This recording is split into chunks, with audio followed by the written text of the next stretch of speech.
जय श्री राम मित्रों। हम भगवान श्री राम से दुआ करते हैं कि जो भी भाई हमारा वीडियो देख रहा है, भगवान उनकी मनोकामना पूरी हो। हम आपके लिए रोज एक नई कहानी लेकर आते हैं जिसमें आपको बताते हैं ज्ञान से जुड़ी हुई बातें। और हाँ, इससे पहले हमारे चैनल को लाइक, शेयर, कमेंट व सब्सक्राइब अवश्य करें ताकि जब भी हम नई कहानी अपलोड करें वह आप तक पहुंच सके। आज इस कहानी में आपको बताएंगे कैसे हुआ था रावण का जन्म।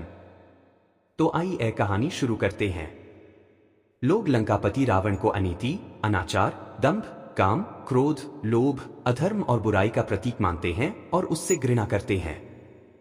लेकिन सबसे महत्वपूर्ण बात यहाँ यह है कि दशानन रावण में कितना ही राक्षसत्व क्यों न हो, उसके गुणों की अनदेखी नहीं की जा सकती। रावण में अवगुण की अपेक्षा गुण अधिक थे। रावण एक प्रकांड विद्वान था। वेदशास्त्रों पर उसकी अच्छी पकड़ थी और वह भगवान भोले शंकर का अनन्य भक्त था। उसे तंत्र, मंत्र, सिद्धियों तथा कई गूढ़ विद्याओं का ज्ञान था। ज्योतिष विद्या में भी उसे महारत हासिल थी। कैसे हुआ रावण का जन्म? रावण के उदय के विषय में भिन्न भिन्न ग्रंथों में भिन्न भिन्न प्रकार के उल्लेख मिलते हैं।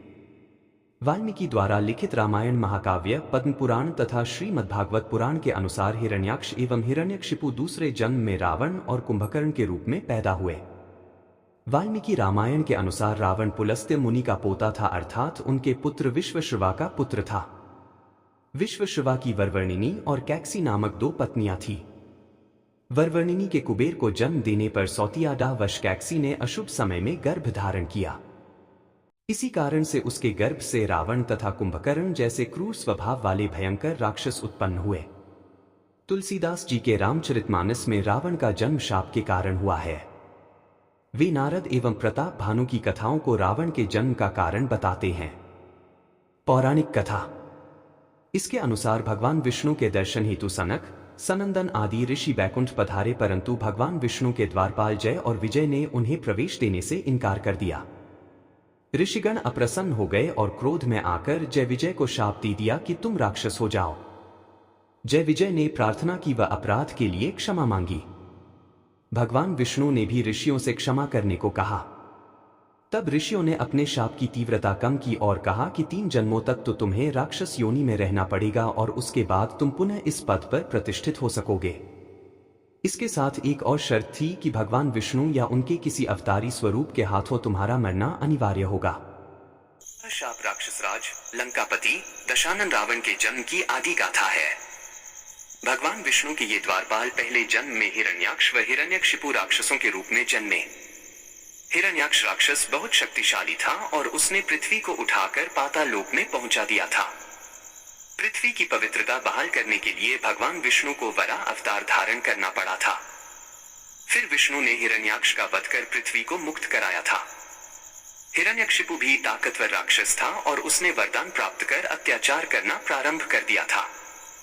भगवान विष्णु द्वारा अपने भाई हिरण्याक्ष का वध करने की वजह से हिरण्यकशिपु विष्णु विरोधी था और अपने विष्णु भक्त पुत्र प्रहलाद को मरवाने के लिए भी उसने कोई कसर नहीं छोड़ी थी। फिर भगवान विष्णु ने नृसिंह अवतार धारण कर हिरण्यकशिपु का वध किया था। त्रेता युग में ये दोनों भाई रावण और कुंभकर्ण के रूप में पैदा हुए और तीसरे जन्म में द्वापर युग में जब भगवान विष्णु ने श्री कृष्ण के रूप में जन्म लिया, तब ये दोनों शिशुपाल व दंतवक्त्र नाम के अनाचारी के रूप में पैदा हुए थे। क्यों पड़ा रावण का दशानन नाम? रावण को दशानन कहते हैं। उसका नाम दशानन उसके दशग्रीव नाम पर पड़ा। कहते हैं कि महातपस्वी रावण ने भगवान शंकर को एक एक कर अपने 10 सिर अर्जित किए थे। उस कठोर तपस्या के बल पर ही उसे 10 सिर प्राप्त हुए, जिन्हें लंका युद्ध में भगवान राम ने अपने बाणों से एक एक कर काटा था। यदि रावण ने कठोर तपस्या से अर्जित अपने उन 10 सिरों की बुद्धि का सार्थक और सही इस्तेमाल किया होता तो शायद इतिहास में अपनी प्रकांड विद्वता के लिए अमर हो जाता और लोग उससे घृणा नहीं करते।